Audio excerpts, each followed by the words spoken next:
오늘 말씀은 6장 3절 4절 말씀인데 붉은 말에 대한 말씀을 같이 나누도록 하겠습니다. 6장 3절에 둘째 인을 떼실 때에 내가 들으니 둘째 생물이 말하되 오라 하더니, 여기 생물은 천사들입니다. 계시록 5장에서 인을 뗄 때에 네 생물이 찬양을 하고 24장로들이 찬양을 하고 천사들이 찬양을 하고 만물들이 찬양을 하고 이렇게 했어요. 그런데 거기에 주체가 누구냐? 주인공이 누구냐면요, 24장로. 다시 말하면 우리입니다. 이 만물의 중심이 누구냐면 사람이에요, 사람. 네. 천사도 그 사람의 구원을 위해서, 하나님의 그 구원 역사를 위해서 지금 6장 3절에도 생물이 나와서 인을 떼고 말을 하고 전부 다 이렇게 그 우리의 그 구원을 위해서, 그 하나님의 구원 역사를 완성하기 위해서 이 세상 있는 모든 게 총동원되는 겁니다. 네, 총동원. 이 세상에 있는 모든 만물도 동원되고 천사들도 동원되고.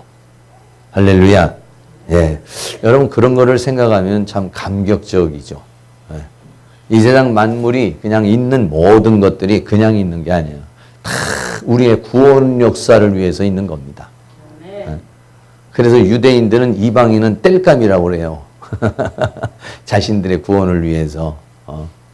그러니까는 이 모든 만물들이 다 만물이 왜 그 찬양을 합니까? 그 만물의 존재의 의미가 그 인이 떼어져서 그 역사가 이루어져야 만물의 마지막이 오는 거고, 만물의 끝이 오는 거고, 만물의 그 완성이 이루어지는 거예요.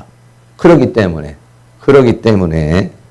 이 모든 만물이 찬양을 하죠.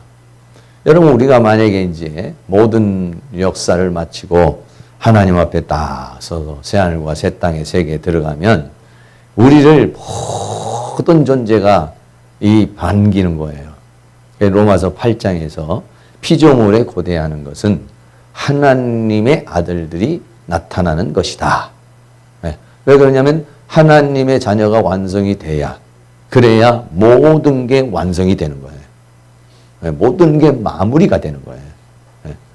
그러니까 이 모든 만물이 해와 달과 별과 비롯한 모든 산천 초목과 만물이 무엇을 위해서 있냐? 우리의 구원 역사를 위해서 있는 겁니다. 이게. 다 존재의 의미가 거기에 우리에게 포인트가 다 맞춰져 있습니다. 그럼 우리는 어떻게 살고 있느냐? 나는 정말 만물에 부끄럽지 않도록, 천사들에게 부끄럽지 않도록 하루를 살고 있는지, 그냥 이놈의 태양과 달이 그냥 그 어렵게 돌아서 하루를 만들어내는데 뒹굴 잠만 자고 그냥 자기 쾌락만 위해서 살고 뭐 하루에 의미 없이 살아간다면, 나 같으면 태양이 돌다가도 안 돌고 싶을 것 같고 지구도 돌다가도 안 돌고 싶을 것 같아요. 이게. 왜? 얼마나 큰 게 돌아요, 저게. 해달별 모든 존재들이 이 밤과 낮과 봄, 여름, 가을, 겨울 이 모든 이 조화를 이루기 위해서 이게 존재하고 있잖아요. 이게. 그 존재하고 있는 그 존재가 이유는 뭐냐면 우리를 하나님의 사람으로 만드는데 초점이 있는 겁니다. 봄을 만들어내는 것도 그렇고 겨울을 만들어내는 것도 그렇고, 나에게 오는 사건과 사고도 다 그게 뭐냐면 이 모든 것이 다 하나님의 구원 역사를 위해서 이게 지금 다 운영되고 있는 겁니다. 이게. 그러니까 우리는 여기 대해서 되어지는 모든 것들을 소홀히 대하기면 안 됩니다. 다 모든 일들이 나에게 닥쳐진 시련도, 나에게 닥쳐진 즐거움도, 나에게 주어진 가정도, 나에게 주어진 모든 환경과 여건과 이런 모든 것, 이런 모든 것, 인간이 다 이해할 수 없는 그런 모든 조화, 이런 모든 것들이 다 뭘 위해느냐? 우리를 위해서 있습니다. 우리라고는 감각이 좀 약할지 모르겠는데 바로 나 자신을 위해 있는 겁니다. 그렇게 여기 계신 분은 위대한 존재입니다. 이 세상에 있는 모든 것들이 아무리 위대해도요, 하나님의 형상대로 존재가 된 게 아니에요. 우리는요, 천사도 하나님의 형상대로 존재되지 않습니다. 사람은 하나님의 형상대로 만들다. 하나님을 대신할 수 있는 존재예요. 다시 말하면 하나님의 형상대로 되었다는 것은 자녀라는 거예요. 자녀. 하나님께서 하나님의 생명을 주어가지고 우리를 만들어 가잖아요. 그러니까 여러분들이 하루하루를 보람 있게 사시고 또 귀하게 사시고 복되게 사시고 참 의미 있게 살아갈 수 있기를 바랍니다. 근데 마귀는 그 의미를 상실해버리게 만들고 세상과 세상에 있는 어떤 것에 묶여서 끌려가는 인생을 살게 만드는 거예요. 인생을 허비하게 만들어버리는 거예요. 삶을 허비하게, 무의미하게, 무가치하게 하나님의 목적과는 다른 그런 인생을 살도록 최선의 노력을 하는 게 누구냐? 마귀. 하나님은 우리에게 모든 은혜를 베풀어서 그렇게 귀하고 소중한 존재가 돼서 정말 하나님 나라에서 금보다 귀한 믿음으로 우리를 찬란한 보석 같은 존재로 만드는 게 하나님의 목적인 반면에 마귀는 우리를 쓰레기를 만드는 거야. 지저분하고 부패하고 더럽고 추하고 악하고 그래서 우리는 둘 중에 하나를 선택하는 것이죠. 마귀를 선택하면은 우리는 추해지고 더러워지고 아주 악해지고 결국은 끝머리가 뭐냐? 추해지고 더러워지고 부패해지고 이러면 결국 가는 게 쓰레기를 어디다 버립니까? 저쪽. 요즘에는 뭐 아니지만 옛날에 서울에서 난지도에도 버리고 인천은 여기 쓰레기 매립장에다가 다 버리는 거야. 이게. 태워버리든지 묻어버리든지 쓰레기 되면 그게 뭐냐? 지옥입니다. 그러나 반면에 하나님이 주시는 은혜대로 살면 그 사람은 쓰레기가 아니라 그 돌멩이가 변해서 그거는 자꾸 변해서 보석이 되고 금이 되고 아름다운 존재로 만들어져서 어디에 가느냐? 천상에 가는 것입니다. 새하늘과 새 땅의 세계로 가는 것이에요. 우리는 선택을 해야 되는 것입니다. 네. 육신의 생각은 사망이요 영의 생각은 생명과 평안이라. 네. 그리고 우리는 선택을 해야 되는 것이죠. 육신을 선택하면 육신의 정욕과 쾌락에 묶여서 세상은 육신의 모든 것들을 공격하는 것으로 문화와 문명이 단장되어져 있습니다. 이렇게. 네. 거기에 끌려가는 거예요. 그러면은 인생을 허비하는 거예요. 육의 쾌락대로, 육의 욕망대로 살면은 육신의 생각은 사망이요.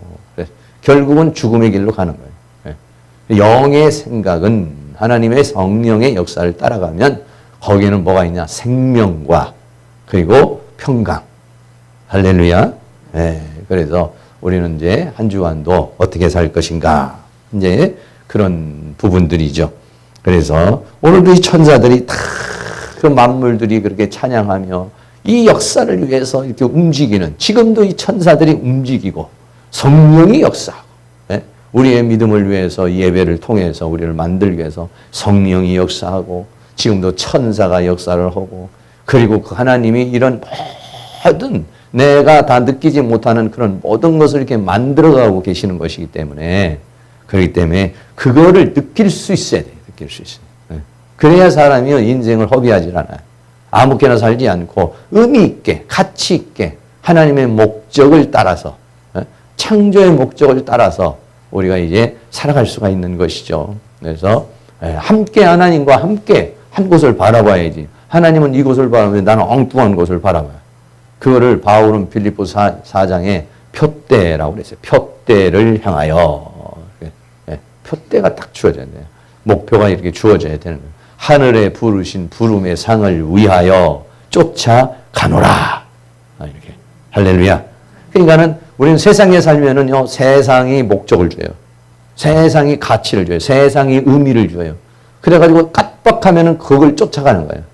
교회 와서 말씀을 보면, 아, 목표가 그게 아닌데, 목적이 그게 아닌데, 가치가 그게 아닌데, 그게 또 바꾸는 거예요. 오늘 바꿔서 이제 또 내일 가면 또 바꿔, 마귀는. 세상에 오면은 마귀는 세상에 있는 모든 학문과 또는 철학과 문화와 문명과 이게 하나님으로 이게 향해 있질 않아요. 하나님을 향해 있지 않고 전부 다 하나님과는 반대되어진 그런 것들로 가득합니다. 이게. 말씀으로 돌아오면 말씀은 하나님을 향하고 있어요. 말씀은 하나님을 향하도록 되어 있는데 하늘을 향하고 하나님을 향하고 영혼을 향하고 이렇게 했는데 세상에 있는 것들은 전부 다 그렇게 되어 있질 않아요. 세상에 가면 자꾸 오염되고 그럼 또 와서 씻어내고 가고 이렇게 이제 하는 것이죠. 그래서 날이 가면 갈수록 쓰레기가 되면 안 되고 날이 가면 갈수록 정결하게 되고 날이 가면 갈수록 귀하게 되고 날이 가면 갈수록 새로워지는 그런 은혜가 있을 때 만물이 존재하고 싶은 의미가 생기는 거죠. 그런데 우리가 맨날 이 만물이 그렇게 우리를 위해서 일하는데 우리가 엉뚱한 행동을 하면 그러면 이 만물이 말이죠. 해가 안 뜨고 싶어.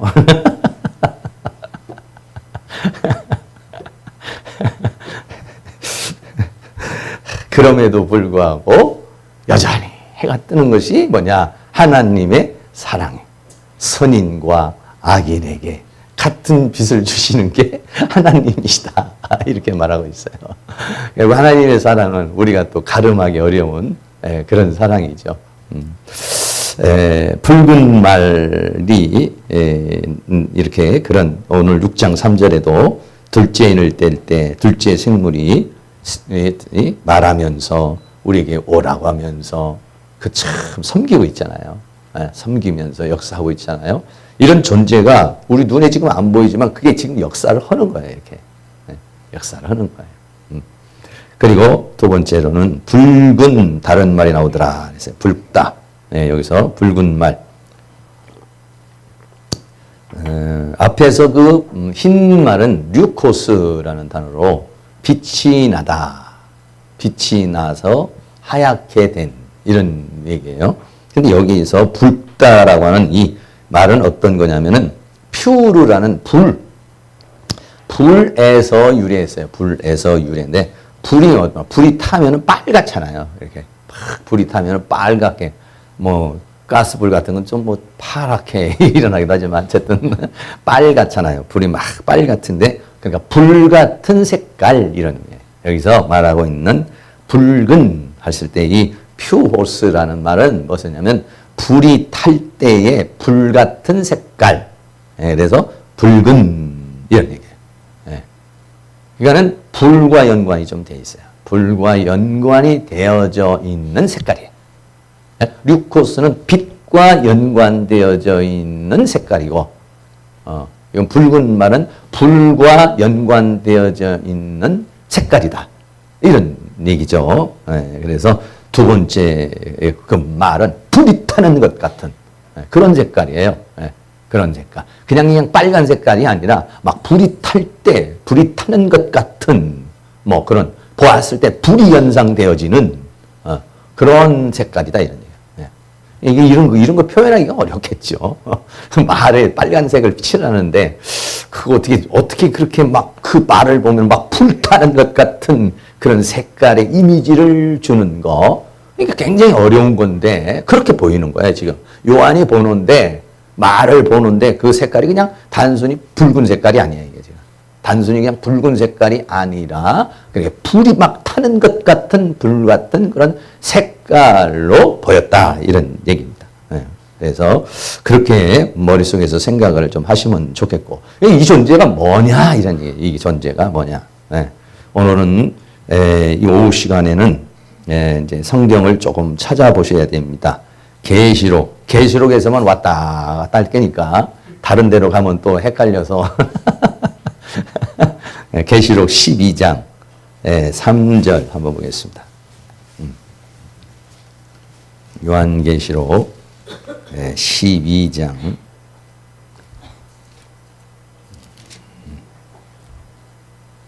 12장 3절 다 같이 한번 읽겠습니다. 시작. 하늘에 또 다른 이적이 보이니 보라 한 붉은 용이 있어 머리가 7이요 뿔이 10이라 그 여러 머리에 7 면류관이 있는데 이렇게 말했죠. 하늘에 다른 이적이 보이는데 계시록 12장에는요 1절에서 보면 하늘에 큰 이적이 보이니 해를 입은 한 여자가 있는데 여기서 말하는 해를 입는다는 게 아까 류코스라는 빛이 나서 아까 같이 예수님이 흰 말이 뭐냐면 빛이 나서 휘어졌어요. 근데 이 여자는 어떠냐면 해를 입어버렸어. 그럼 해가 돼버렸어. 해가 빛이 됐는데요. 해를 입었어요. 해가 돼버렸어 그냥. 해가 됐으니까 얼마나 큰 빛이 됐겠어요.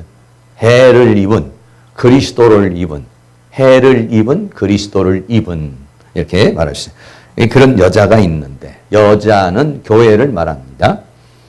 그 발 아래는 달이 있고 해가 돼버렸으니까 그냥 발을 밟아버렸어요. 머리에는 12별이 있어. 그냥 해달별을 다 가지고 있어요. 이 여자가 지금. 모양은 해가 돼버렸고 달은 밟아버렸고 별은 12별 면류관을 썼어요. 기가 막힌 거죠.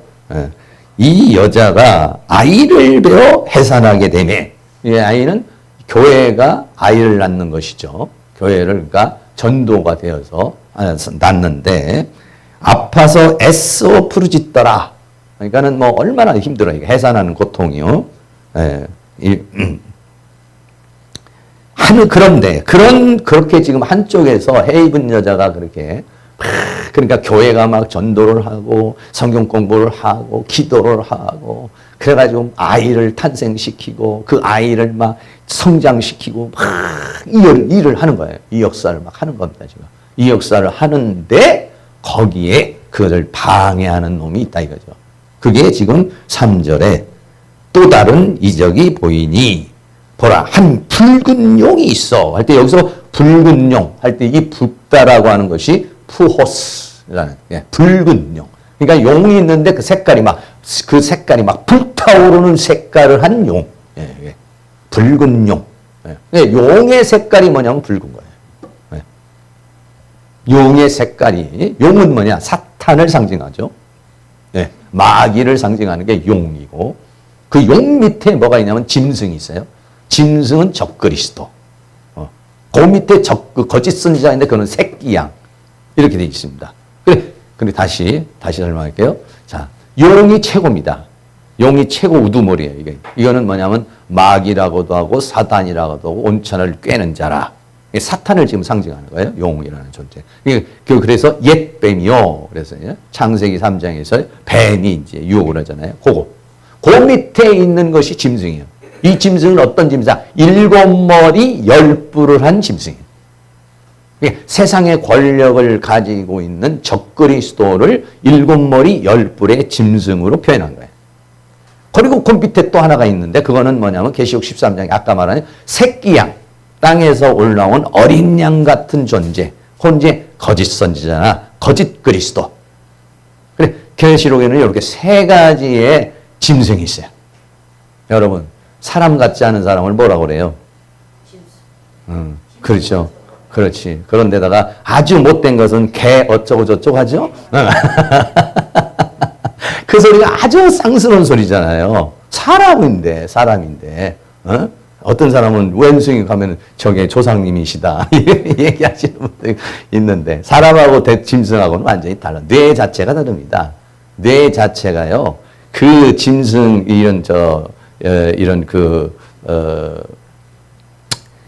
보통 원숭이든지 호랑이든지 이런 종류는요.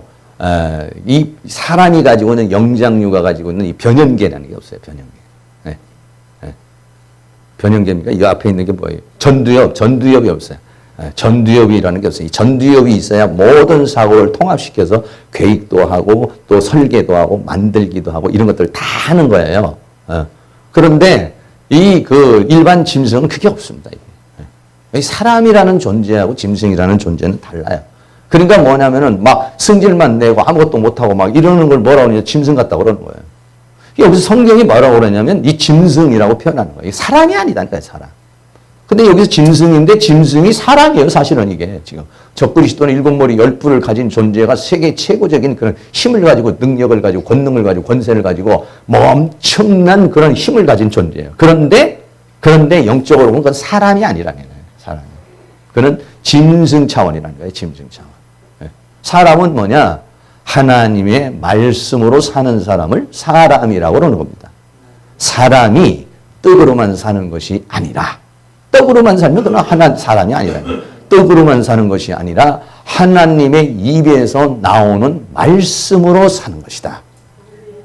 할렐루야. 그러니까 여기 계신 분들도 하나님의 말씀으로 살면 사람이에요. 그러니까 하나님의 말씀으로 안 살면 짐승이에요. 이 짐승, 계시록에 말하는 이 짐승들이 그런 거예요. 근데 여기 있는 이 짐승이 지금 한쪽에서는 해입은 여자가 해산하는 고통으로 해 철장 권세를 가진 그 만국을 다스릴 남자를 지금 낳는데 한쪽에서는 용이 이러고 있어요. 그러니까 내가 지금 나가서 전도를 하잖아요. 네? 전도를 하면 우리 장구 집사님 열심히 전도하니 나가서 전도하시면 이 용이 따라다녀. 용이 따라다니면서 뭐라면 어떻게 하든지 아이를 낳으려고 그러는 것을 못 낳게 하려고 그냥 가장 방법으로 막 고통을 주고 괴로움을 주고 방해를 하고 이제 그렇게 하는 것이죠. 이게. 그거는 이제 여기서 보여주는데 이게 누구냐면 바로 붉은 용이다. 붉은 짐승. 붉은 말은 뭘 상징하고 있냐? 바로 요 존재를 상징하는 것이다. 적그리스도를 상징하는 것이다. 첫 번째 나오는 흰 말이 적그리스도가 아니라 여기서 나오는 용, 붉은 용이 사탄입니다. 그런데요. 자, 계시록 17장 3절입니다.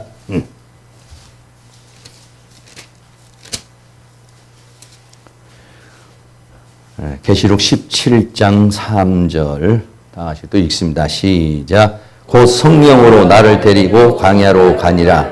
내가 보니 여자가 붉은빛 짐승을 탔는데 그 짐승의 몸에 참남된 이름이 가득하고 일곱 머리와 열 뿔이 있으며 그랬어요.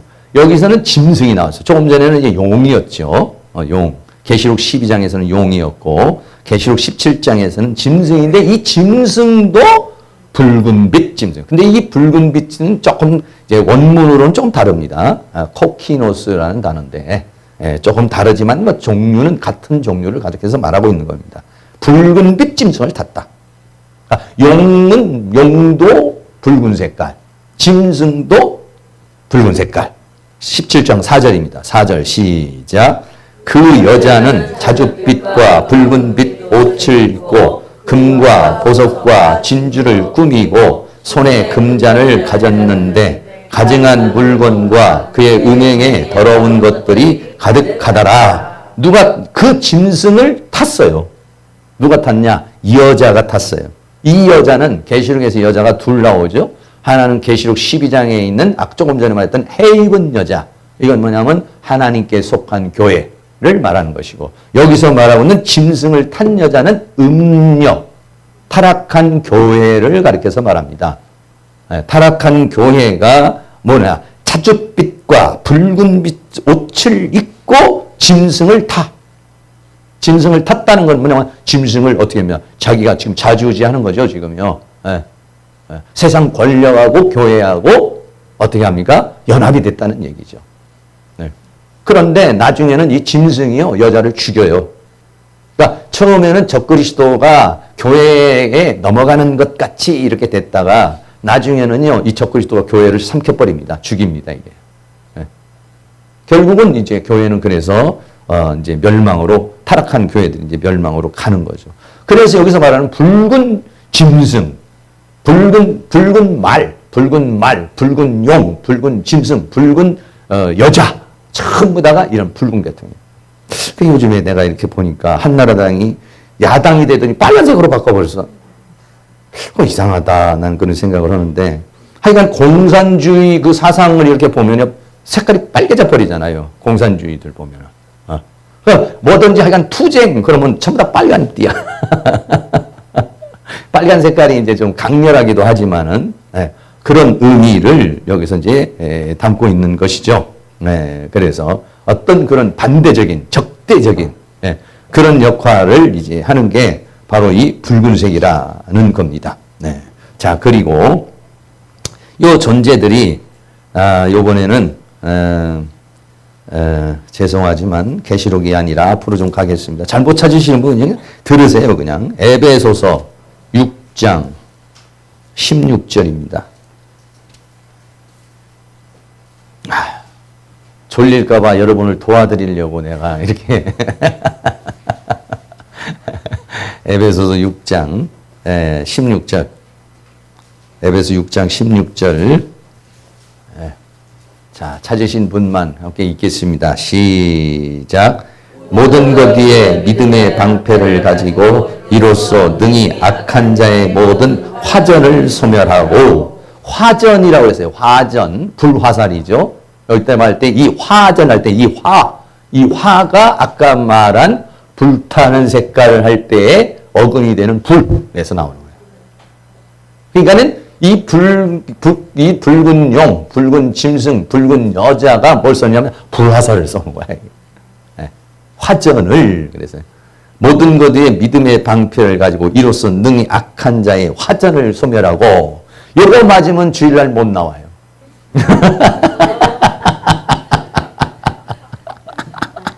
요거 한 대 맞으면 오래가, 이거. 방패로 잘 막아야 되는데, 이거 못 막으면은 상처가 깊어가지고, 이걸 치료를 해야 되니까. 이 불화살이 와요. 그러고, 자, 뒤로 넘어가서 베드로 전서 4장 12절입니다.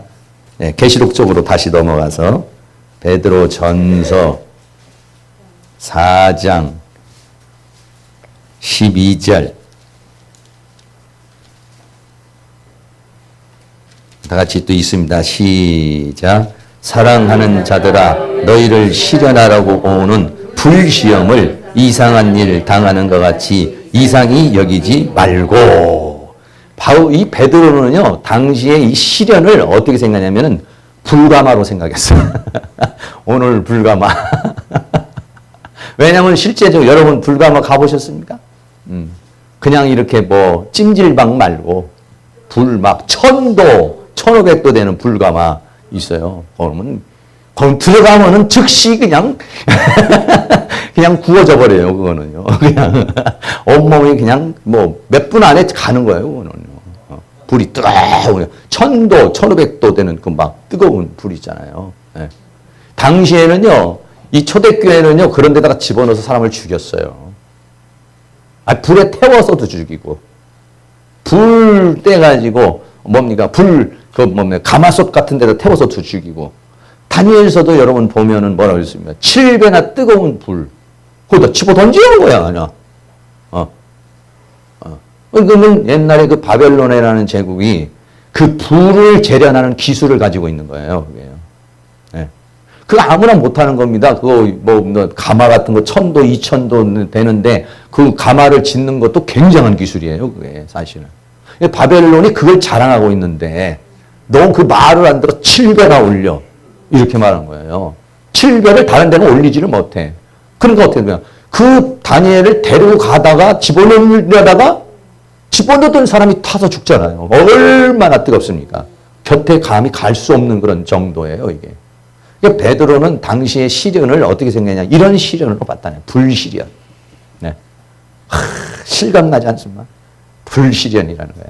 여러분, 목사님, 저도 요즘 불시련입니다. 그런데 문제는 몇 도냐는 거예요. 제가 이렇게 봤을 때는 한 뭐 200~300도 가지고 또 뜨거워 죽겠다고. 이때는 200~300도가 아니에요. 이거는 정말. 와, 정말 이거는 뭐 엄청난 온도예요. 견딜 수 없는. 예? 여러분은 뭐 견디고 있다면은 뭐 이게, 그러니까 이게 마귀가 왜서 오는 게 불이 오는 거예요. 불이. 그렇게 연관지어서 생각할 수 있다 이거죠. 예? 붉은 말이라는 자체가 뭐냐면 그렇게 불시련이 온다는 거예요. 불화살을 쏴야 된다는 거예요. 그런데 어떻게 했냐? 불시련을 이상한 일 당하는 것 같이 이상히 여기지 말고 오직 너희가 그리스도의 고난에 참여하는 것으로 즐거워하라. 불 속에서 찬송하면서 즐기라는 거야. 이는 그의 영광을 나타내실 때 너희로 즐거워하고 기뻐하게 하려 함이라. 예, 불시험이 너희를 시련하려고 오는 이런 얘기예요.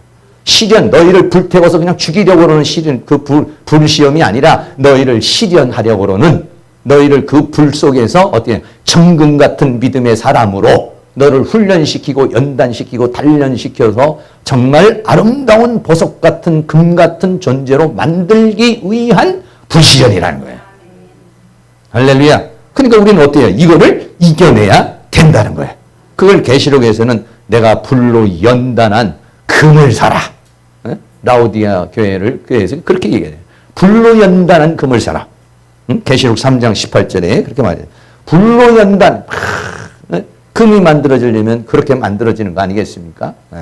그래서 이 공격을 사탄이 하는데, 불시험을 하는데, 마귀가 불시험을 하는데 거기에 타서 죽는 사람이 있고, 어떤 사람은 그거를 이겨내는 사람이 있어요. 이겨내는. 어떤 사람은 불시련이면 도망가는 사람이 있고, 어떤 사람은 못 도망가서 그냥 타서 죽는 사람이 있고, 어떤 사람은 불시련을 이겨. 누구같이? 사드락과 메닥과 아벳노아 같이 불 속에 들어갔는데 어떻게 했어요? 와서 천사가 구해주잖아요. 이게. 응? 분명히 세 사람만 집어넣는데 한 사람은 불 속을 거닐고 있는 거야. 기가 막히죠. 여러분이 이게 불 속을 거닐 수 있기를 바랍니다. 그러려면 어떤 믿음이 되어야 되느냐? 그리 아니하실지라도. 느부갓네살령이 그러지? 왕이여, 내가 절을 할 것이냐 안 할 것이냐에 대해서 대답할 필요도 없나이다.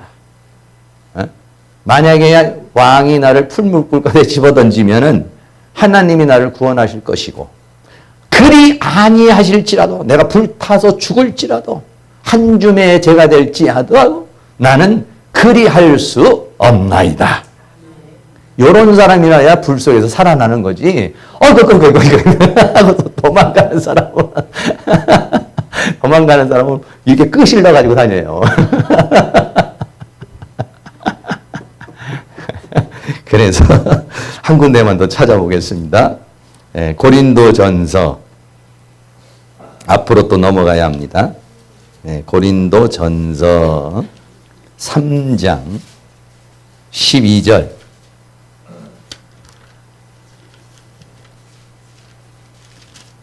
고린도전서 3장 12절. 우리 믿음이 어느 정도냐, 이거를 알기 위해서는요, 불구덩이에다 집어넣는 거예요. 그러면은 타버리면은 아무것도 아니고, 그걸 보는 거예요. 자, 고린도전서 3장 12절입니다. 자, 시작.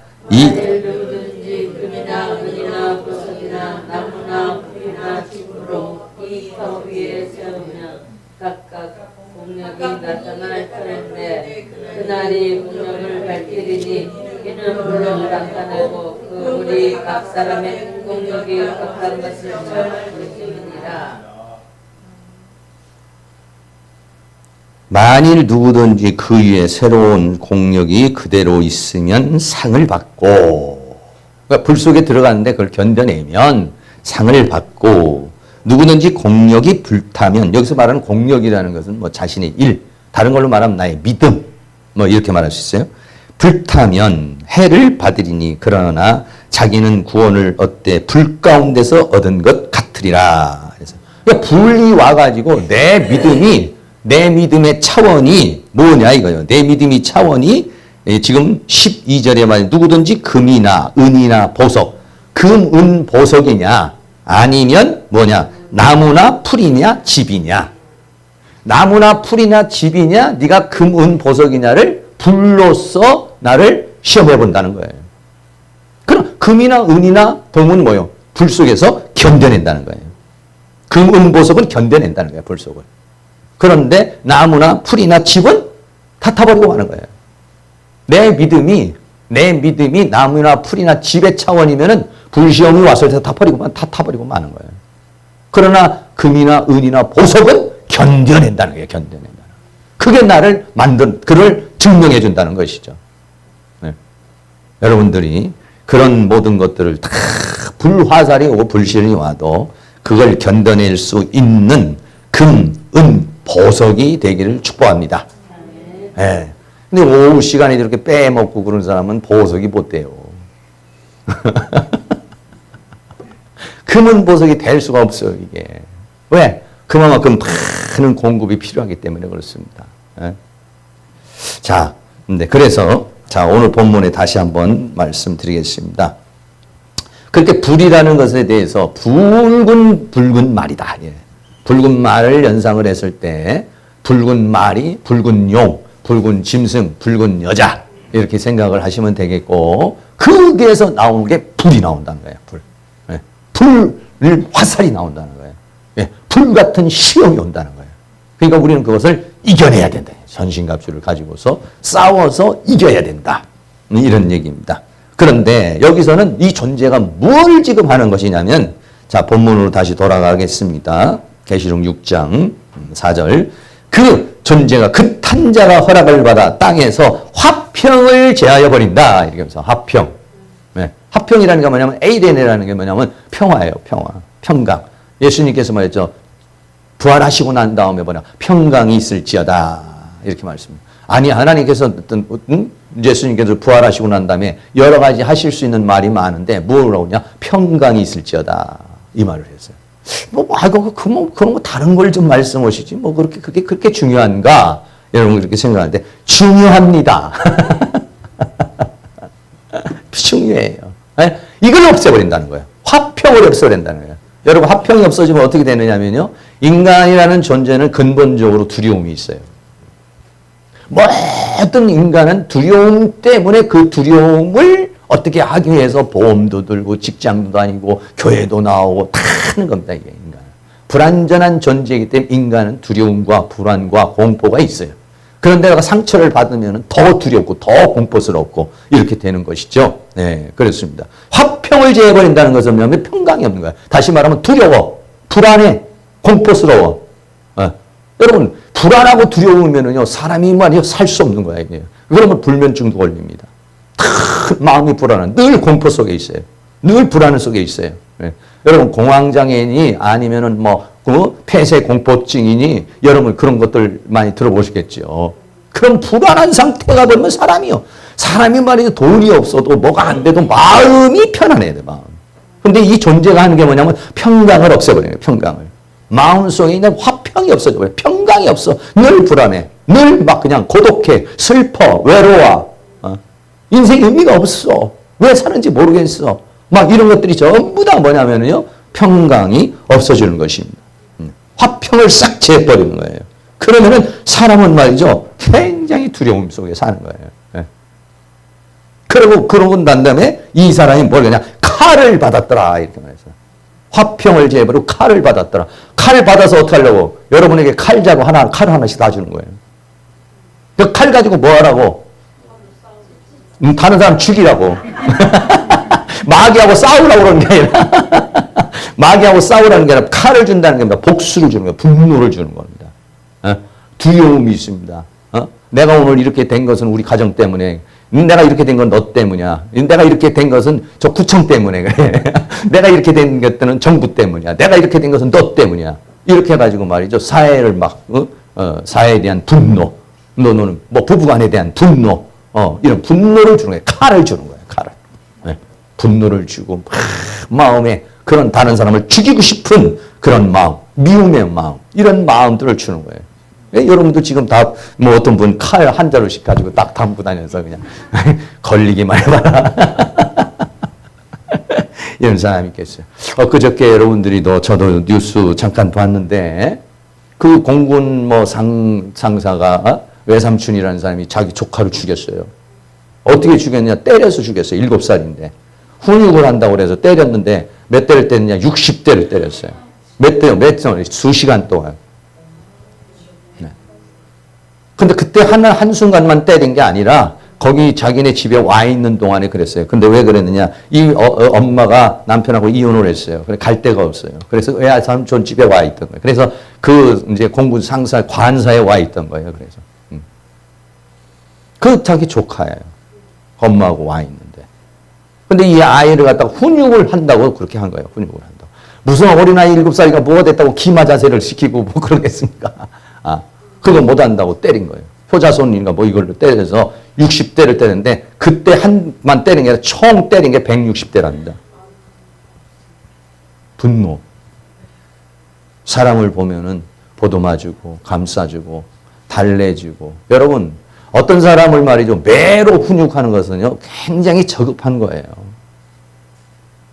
차감아주고 보듬어주고 감싸주고 그거를 견디어주고 들어주고 하는 것은 굉장히 지성적인 겁니다. 이게 사실. 오늘 요즘에 아동학대 뭐 이런 것들 때문에 훈육에 대해서 굉장히 많은 이야기가 나오잖아요. 그런데 어린이집이나 이런 데도 보면 아이들 막 어떨 때는 막 때리고 막 집어 던져버리고 막 그러잖아요. 그 왜 그러느냐? 그 사람들도 막 스트레스를 받는 거야, 스트레스를.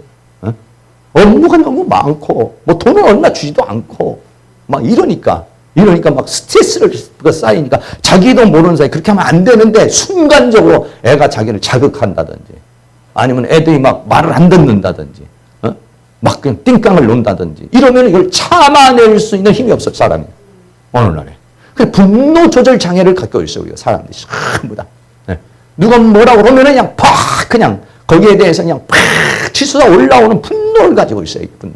이 마귀가 이 존재가 뭐냐면 거기에다 칼까지 다 줘버리는 거예요. 화평을 제해버려요. 마음에 평강이 없어. 사랑스러운 마음이 없어. 참 더 죽이고 싶어, 그냥. 폭파시켜버리고 싶어. 막 스트레스를 주는 거예요, 막 그냥. 뭐 어떤 물질적인 스트레스도 주는 거고, 직장적인 스트레스 주는 거고, 삶에 대한 스트레스를 주는 거예요. 그 화평이 없어, 전부 다, 마음에. 화평이 없으니까, 평강이 없으니까 어떻게 하냐. 그 평강을, 그러니까 평강이 없으니까 막 사는데 힘든 거예요. 다시 평강이 없다는 건 스트레스가 꽉 차 있다는 겁니다. 마음이 편안하지 않아요. 그리고 마음이 편안하지 않으면 사람은 그 마음이 편안하고 싶은 반동적인 반응을 하게 돼 있어요, 이게 사람이. 그러다가 보니까 그러면 맛있는 음식을 먹으면 좀 괜찮을까? 어디 여행을 가면 그러면 마음이 편안할까? 여러 가지 세상과 세상에 있는 것들로 인해 가지고 어떻게 평강을 찾으려고 돌아다니는 거예요.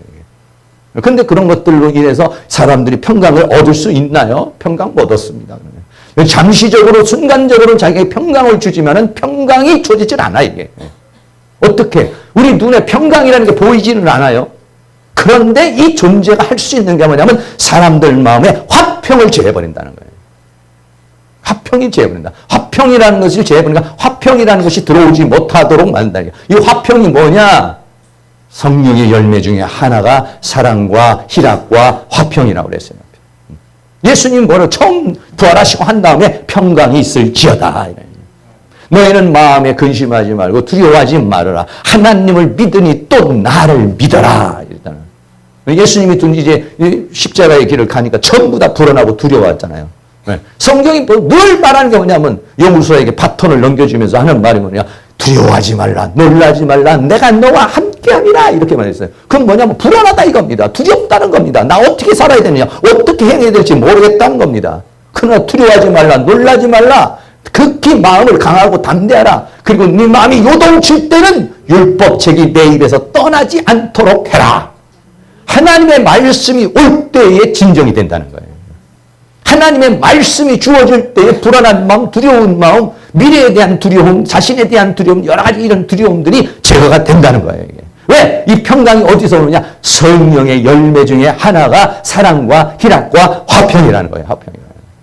근데 이것이 성령의 열매인 화평이 주어지지 않도록 역사를 하는 거예요. 그러니까 교회도 다시 말하면 뭐냐? 하나님과의 나와의 관계를 단절시켜 버린다는 거예요. 성령의 열매로서 화평이 맺어지지 않도록 만든다는 것입니다. 그런 일을 하는 게 뭐냐면 원수 마귀가 그런 일을 한다는 거예요. 그런 힘을 가지고 있어요. 그러니까 사람들이 전부 다 스트레스 받고 누가 뭐라고 그러면은 그걸 막 참아내질 못해. 결국은 이것이 무엇으로 번지느냐? 전쟁으로 번지는 겁니다. 전쟁. 네. 전쟁으로. 그런 모든 것들이 스트레스가 되고 스트레스를 풀기 위해서 사람들이 뭔가 세상과 세상에 있는 것들로 스트레스를 풀려고 그러다가 보니 거기에 뭐가 같았냐? 욕망에 잡히는 거예요. 욕망에. 욕망에 잡혀서 어떻게 하냐? 싸우고 때리고 죽이고 이런 데다가 희열을 느껴요. 정복하고 이런 데다. 그래서 결국은 뭐냐? 전쟁으로 이어지게 되는 거. 화평이 깨지면 결국은 뭐냐? 전쟁으로 이어지는 거예요. 개인적인 어떤 미움과 시기와 질투 이런 것들이 만들어지지만 결과적으로 가서는 저 큰 전쟁으로 일어나서 결국은 어떻게 합니까? 세상이 멸망의 길로 가게 되는 것입니다. 그래서 성경에는요, 전쟁이 세 가지가, 전쟁이 나오죠. 전쟁이 두세 가지 나오는데, 하나는 계시록 9장에 가면 유브라데 전쟁이라는 게 있어요.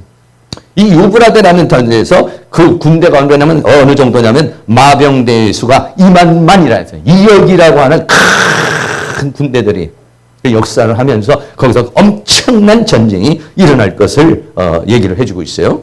그리고 계시록 12장, 13장, 20장에 가면은 곡과 마곡이라는 전쟁이 있어요. 계시록에 또 그런 전쟁이, 큰 전쟁이 두 가지가 있어요. 그 전쟁이 어디서 오느냐? 그 전쟁에서 보면 다 영적 존재들이 거기에서 역사를 하고 있어요. 유브라데에 있는 천사를 풀어버리니까 전쟁이 일어나요. 곡과 마곡에서도 그런 전쟁이 일어나는 거예요. 그러니까 우리가 마음속에 말이죠. 우리가 이렇게 우리가 보통 이렇게 살면서 여러 가지 스트레스도 받지만은 사단이 역사를 하잖아요. 그럼 분노가요, 2배, 3배가 되는 거예요. 어떤 사람 미워하는데 사탄이 역사를 하잖아요. 그냥 막 분노가 막 끌어올라. 그냥 잠을 못 자겠어. 그냥 가서 때려 죽이든지 아니면 뭐 어떻게 하든지 막 이렇게 안 하면 막 분이 풀리질 않아가지고 잠을 못 자겠어. 막 다른 생각을 할 수 없는 상황. 이렇게 만든 게 뭐냐? 영이 올 때는 그렇습니다. 그냥 혼적으로 다른 사람 미워할 때는 그냥 지나치지만은요, 영이 역사를 하면요, 막 참을 수가 없어. 분노가 일어나가지고 막 견딜 수가 없는 거야. 어떻게 해버려야 되는 거야, 이게. 이런 것들이 뭐냐면 화평을 제하는 거예요.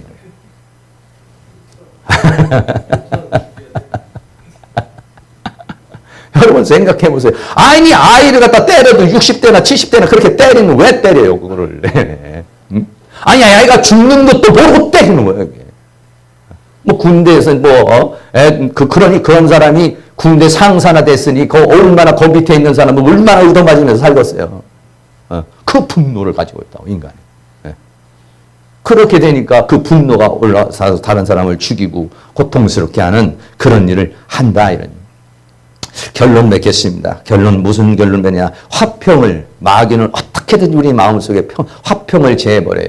화평을 제해서 어떻게 하느냐면 세상과 세상에 있는 것들로 어떻게 좀 마음을 달래보게 만드는 거예요. 그런 것들이 마약, 술, 담배, 음란, 이 세상에 있는 어떤 것들을 통해서 왜 화평이 없으니까 마음이 편안하지 않아. 마음이 안정이 안 돼. 그러다 보니까 어디 가가지고 막 춤이라도 추고 와야 되고 뭔가 그냥 막 술이라도 한 잔 마셔야 그냥 되지. 이게 안 그러면 얼떨떨 해야지 잠이 들지. 그러지 않으면 이게 안 되는 거예요. 왜? 뭐가 없어서? 화평이 없어서. 평강이 없어서 그렇습니다. 평강이 없어서. 그러니까 우리 믿음의 사람들은 어떻게 살아야 되느냐? 하나님이 나의 평강이에요. 예수님이 나의 평강이에요. 세상과 세상에 있는 것으로 마음을 편안하게 달려서 세상을 쫓아가다 보면 그게 나를 평강을 줄 것 같지만 평강을 주지 않습니다. 결국은 뭐냐? 하나님이 나에게 주는 평강이 있어야 돼요. 그 평강이 무슨 말이냐? 내가 주는 평강은 세상이 주는 평강과는 다르다. 할렐루야. 그 평강입니다. 그러니까 우리는 어떻게 하냐면 막 마음이 불안하고 두렵고 스트레스 받고 막 이렇게 되면 어떻게 하냐? 하나님 주님께서 내 마음을 안정시켜 주시옵소서. 성령의 열매인 평강을 주시옵소서. 희락을 주시옵소서. 사랑을 주시옵소서. 그래서 주님 안에서 그 평강을 얻으려고 목걸음을 쳐야 됩니다. 그래야지 뭔가 세상과 세상에 있는 것들을 평강을 찾으려고 그러면은 평강을 얻는지 모르겠지만 거기는 전부 다 죄하고 다 연결이 돼 있어요. 전부 다. 술, 담배, 쾌락 뭐 이런 모든 것들은 다 죄하고 연결이 돼 있어요. 죄하고요. 그래서 그것이 평강을 얻는 것 같지만 결국은 나를 또 죽이는 거예요. 그래서 우리는 무엇을 얻어야 되느냐? 주님이 주시는 평강으로 살아야 될 줄로 믿습니다. 할렐루야. 이번 한 주간도 살아가시면서 세상은 자꾸만 문화와 문명은 더 뭐 발전하고 또 여러 가지 뭐 우리나라가 4만 불 이렇게 하지만 5만 불 가면은 여러분 평강, 아니 1000만 불 가면 평강이 올 것 같습니까? 아유, 물질과 이 세상에 있는 경제와 이런 것은 인간을 평화롭게 할 수가 없어요. 여러분 가가지고 뷔페 음식 많이 먹고 가가지고 소고기 많이 먹고 그냥 한 상에 한 100만 원짜리 먹고 오면 평강이 있습니까? 배는 평강이 오죠. 좀 기분은 난 것 같죠. 그러나 인간은 그걸로만 돼 있잖아요. 인간은 영혼, 몸으로 돼 있어요. 육신이 아무리 편하다고 해서 그 평강이 아닙니다. 하나님이 주시는 평강이 진짜 평강이에요. 할렐루야. 여러분 다른 데로 헤매지 말고 교회로 오셔서 기도하시기 바랍니다. 다른 데로 헤맨다고 거기서 평강이 오질 않아. 하나님이 평강을 줘버리면 감옥도 할렐루야예요. 어떤 문제도 할렐루야예요. 그걸 이겨낼 수 있는 힘이 어디서 오느냐? 내게 능력 주시는 자 안에서 그게 오는 겁니다. 찬송할 수 있는 힘이 생겨요. 이길 수 있는 힘이 생겨요. 극복할 수 있는 힘이 생겨요. 견뎌낼 수 있는 힘이 생겨요. 왜? 사랑은 모든 것을 견디느니라 이랬단 말이에요. 그 사랑이 어디서입니까? 성령의 열매로 주어지는 거예요. 이게 나를 이기게 하는 힘이고 이게 나를 이기게 하는 능력입니다. 하나님이 주시는 평강으로 살면은요, 그 영의 생명은 생명과 평강으로 계속적인 평화와 평강으로 이어지는 거예요. 그러나 세상이 주는 평강은요, 평강을 순간적으로 주면 결국은 나를 죽이는 평강입니다. 이게요. 나를 발전시키고 나를 성장시키고 주님 안에서 모든 것을 해결하시고 오직 예수로, 오직 믿음으로, 오직 은혜로 그분 안에서 평강을 누릴 수 있기를 주의 이름으로 축원합니다. 할렐루야. 그렇게 한 주간도 힘있게 승리하며 살아가실 수 있기를 주의 이름으로 축원합니다. 찬양 한 장 드리겠습니다. 한번 주만 바라볼지라 찬양 한번 드리고 하나님의 사랑을 사모하는 자 찬양 한번 드리고 기도하도록 하겠습니다. 요거 PPT 띄어야지.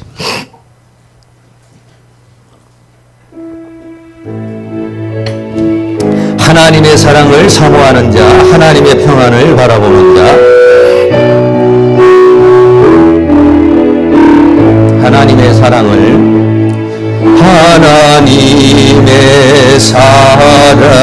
사모, 하나님의 평안을, 하나님의 나를 바라보는 자, 너의 모든 것 창조하신 우리 주님이 너를 얼마나 사랑하시는지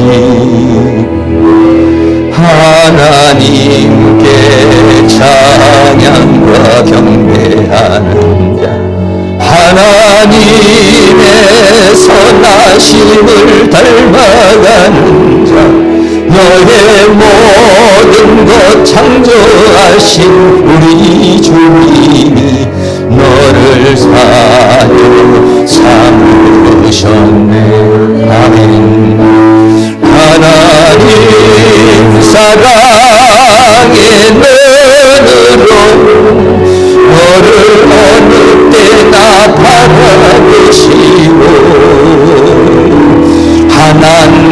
하나님인 자 한 귀로서 언제나 너에게 기울이시니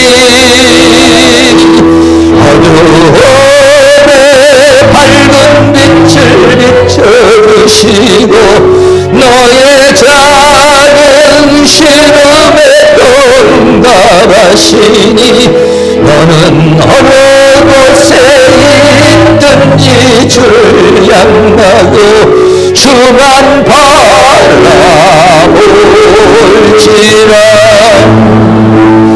주님 사랑의 눈으로 너를 어느 때나 바라보시고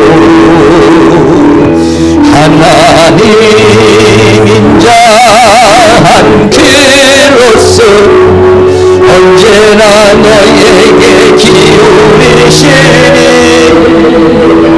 어둠에 밝은 빛을 비춰주시고 너의 작은 시험에 또 응답하시니 너는 어느 곳에 있든지 주를 향하고 주만 바라볼지. 한 번 더 하겠습니다. 하나님의 사랑을 사모하는 하나님의 평안을 바라보는 자, 너의 모든 것 창조하신 우리 주님이 너를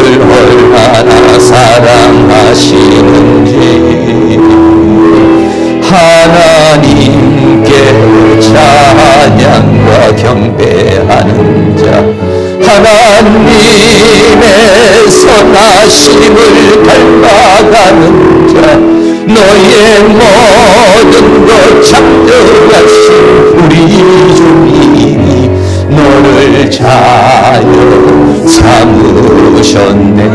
아멘. 하나님 사랑의 눈으로 너를 어느 때나 바라보시고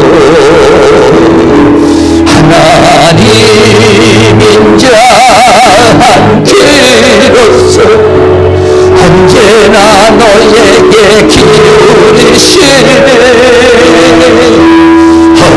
어두움에 밝은 빛을 비춰주시고 너의 작은 신음에 떠는 나가시니 너는 어느 곳에 있든지 주를 향하고 주만 바라볼지라. 하나님 사랑의 눈으로 하나님 사랑의 눈으로 너를 어느 때나 바라보시고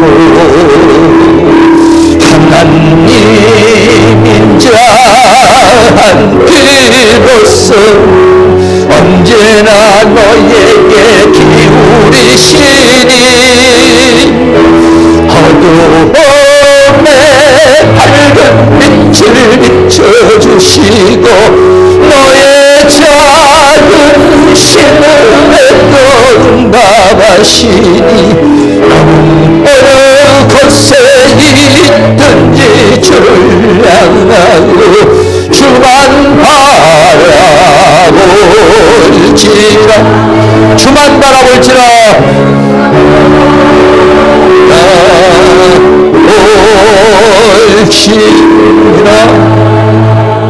합심해서 한번 기도하겠습니다.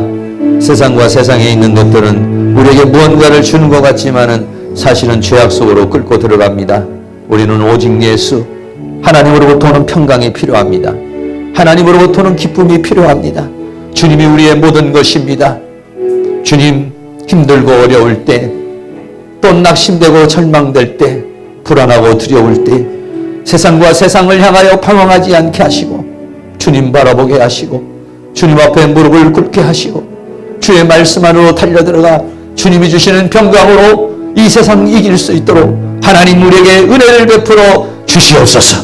이 시간 평강의 주님이시여 나에게 평강을 주시고 내 마음에 있는 모든 두려움과 내 마음에 있는 모든 고독함과 내 마음에 있는 모든 것들을 제거해 주시고 사단이 심어놓은 생각과 감정과 더러움과 죄악함을 버리고 하나님의 말씀으로 하나님의 은혜로 하나님의 평강으로 채워 주시옵소서.